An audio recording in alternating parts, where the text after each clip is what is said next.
High প্রিয়া, কেমন আছো তুমি? জি আমি ভালো আছি। বাহ ভাবি, আপনার শাড়ির কালারটা কিন্তু অনেক সুন্দর, আপনাকে দারুণ মানিয়েছে। কি যে বলেন না ভাইয়া। আচ্ছা, থ্যাংক ইউ সো মাচ। তো ভাবি কোথায় যাচ্ছেন? এই যে ফ্রেয়াকে নিয়ে একটু পার্কে যাচ্ছি। ও আচ্ছা, ঠিক আছে ভাবি, যান, সাবধানে যান। কিছু লাগলে আমাকে বলবেন। হ্যাঁ হ্যাঁ অবশ্যই। ভাবি একদিন কফির দাওয়াত রইলো, সময় করে বাসায় আসবেন কিন্তু। কি কি হইতেছে এগুলা? বলো তোমার শাড়ির কালার কি? তোমার শাড়ির কালার সবুজ। না না না না, সবুজ না, মেরুন কালার। এটা মেরুন কালার। না না, এটা তো মেজেন্টা কালার। সারাদিন নিজের বউর সাথে ঘুরো, নিজের বউ কি রঙের শাড়ি পরছে সেটা বলতে পারো না, কিন্তু পাশের পাশের ভাবি কি রঙের শাড়ি পরছে, রংটা অনেক সুন্দর ভাবি সেটা বলতে পারো। তুমি সব কি বলতেছো? এই ভাবির সাথে তোমার কোনো উল্টাপাল্টা কিছু চলতেছে না তো? আস্তাগফিরুল্লাহ, নাউজুবিল্লাহ, তওবা তওবা, তোমার কি মাথা ঠিক আছে? তুমি এগুলো কি বলতেছো? না না না, ব্যাপারটা খুবই সাংঘাতিক। উনার স্বামী থাকে বিদেশ, তুমি উনার শাড়ির রং বলতেছো সুন্দর, অথচ যেদিকে নিজের বউর শাড়ির রং তুমি বলতে পারতেছো না। ব্যাপারটা তো আমার খুব গোলমেলে পাকে যাচ্ছে। বাবু বাবু বাবু, শোনো শোনো বউ, আমার না আসলে শাড়ির কালার মনে থাকে না, একটু বোঝো। এই যে এত সুন্দর কালারের একটা শাড়ি তুমি পরছো, সেটা তো আমি দেখছি, মনেও রাখছি, কিন্তু নামটা মনে ছিল না। তুমি তো জানো আমার কালারের নাম মনে থাকে না। তাই না? তুই শাড়ির কালার চিনিস না, আজকে সারাদিন তুই শাড়ির কালার শিখবি। বস প্রিয়া মামুনি, তুমি যদি আমার প্রশ্নের কিছু উত্তর দাও তাহলে ওই যে টেডি বিয়ারটা দেখছো এটা আমি তোমাকে দিয়ে দিব। আচ্ছা, তোমার রাফি আঙ্কেল কি তোমাদের বাসায় যায়? হ্যাঁ যাই তো। বাসায় গিয়ে কি করে? আম্মুর সাথে গল্প করে। তুমি সত্যি বলছো তো? বাবুরা কি মিথ্যে কথা বলে? প্রিয়া, এই যে এই টেডি বিয়ারটা এখন তোমার, নাও। হ্যালো, হ্যাঁ বলো। তুমি কি পাশের ফ্ল্যাটের ভাবির বাসায় যাও? কোন ভাবি? তুমি কতগুলো ভাবিকে চেনো যে তুমি চিনতেই পারছো না পাশের পাশের ভাবিকে? আল্লাহ চিজি, কি বলতেছো তুমি এইসব? আমি কেন কোনো ভাবির বাসায় যাবো? পাশের বাসার শিলা ভাবিকে তুমি চেনো না, যার স্বামী বিদেশ থাকে, তার বাসায় তুমি যাও না? আল্লাহর কসম, আমি কোনোদিনও তার বাসায় যাই নাই। তাহলে কি প্রিয়া মিথ্যা কথা বলছে? না না আমি তো মিথ্যে কথা বলি না। ও আচ্ছা আচ্ছা, আমার মনে পড়ছে। তোমার মনে আছে ভাবি যেদিন প্রথম এই বাসায় এসে উঠলো, তখন আমার পরিচিত হতে তার বাসায় গেলাম, তুমি তো আমার সাথেই ছিলা। আর ও তো ছোট মানুষ, ওর বোধহয় এগুলো কিছু মনে নাই। তুই আয় আজকে শুধু বাসায়, তোর খবর আছে।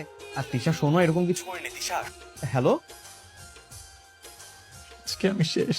শ্রেয়া, রাফি আঙ্কেল কি শুধু ওই দিনই গিয়েছিল নাকি প্রায়ই যায়? মাঝে মধ্যেই যাই তো। আঙ্কেল খুব দুষ্টু। আজকে আঙ্কেলের খবর রাখো। ওই কি ওই দরজায় কি? কি ব্যাপার, তুমি এখানে দাঁড়িয়ে আছো কেন? আমি দেখছিলাম যে তুমি অফিস থেকে এসে আমাদের দরজার দিকে তাকাও নাকি এই দরজার দিকে তাকাও।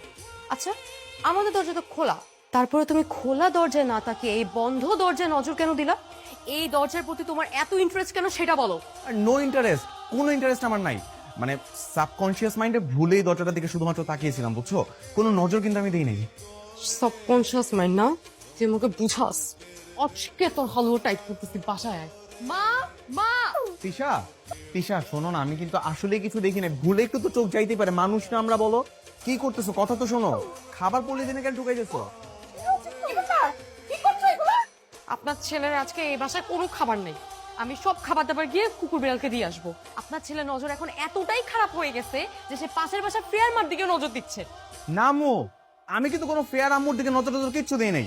ওই যে ফ্রেয়ার পিচ্ছির আছে না, এমন ফাজিলের ফাজিল, ওরে চকলেট না দিয়ে দেখে ওর কাছে এসে উল্টাপাল্টা কথাবার্তা বলছে। আর আসার সময় যে নজর দিলা সেটাও কি ফ্রেয়া বলে দিছে? এটাও ফ্রেয়ার দোষ বলো? দরজা তো বন্ধই ছিল, আর চোখ তো একটু এদিক ওদিক যাইতেই পারে, তাই না আম্মু? না, চোখ যাবে না। কেন যাবে তোর চোখ? হ্যাঁ বৌমা, তুমি না একটা কাজ করো, ওর চোখ দুটো তুলে না ওই দুটাও তুমি কুকুর বেড়ালকে দিয়ে আসো। নজর খারাপ ছেলে থেকে কানা ছেলে অনেক। আম্মু তুমিও? আজকে তোমার এই বাসায় কোনো খাবার নাই, না কিচেনে না ফ্রিজে, কোথাও না। আজকে তুমি সারা রাত না খেয়ে থাকবা। আম্মু তিশা, সরো।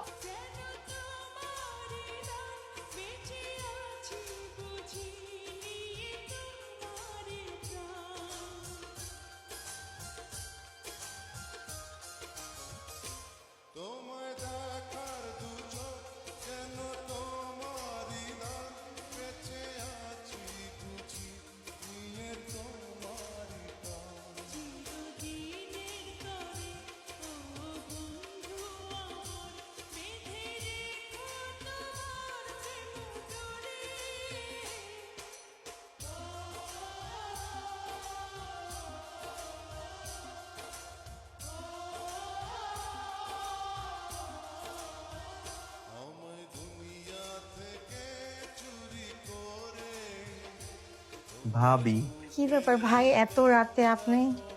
আসলে ভাবে আপনার বাসায় কি কিছু খাবার হবে? মানে? মানে হচ্ছে কি, প্রচন্ড খিদে পাইছে, এদিকে ঘরে যত খাবার রান্না করা ছিল সবকিছু তিশা ফেলে দিছে, ফ্রিজেও কোনো খাবার নাই। যদি কিছু খাবার আপনার বাসায় হতো আর কি। ও আচ্ছা, বুঝেছি। হ্যাঁ, খাবার আছে, আসেন ঘরে আসেন। না না না, ভিতরে যাওয়া যাবে না, আপনি এক প্লেট খাবার আমাকে এখানে এনে দেন তাহলেই হবে। আন্টি আন্টি উঠো উঠো, কোথায় যাব? আমার আমি তো আন্টির ডিউটি করতে। আঙ্কেল মানে রাফি? হ্যাঁ রাখি আঙ্কেল। ভাবি, এটাকে আপনি নিজের হাতে রান্না? জি। ভাবি, আপনার রান্না এত মজা, মানে আমার কাছে মনে হচ্ছে আমি জীবনে এত মজার খাবার খাইনি। আমার ঘরে কেউ এত ভালো রান্না বান্না করতে পারে না। আমি যদি পারতাম প্রত্যেকদিন একবেলা করে হলো আপনার ঘরে আপনার হাতে রান্না খাইতে আসতাম।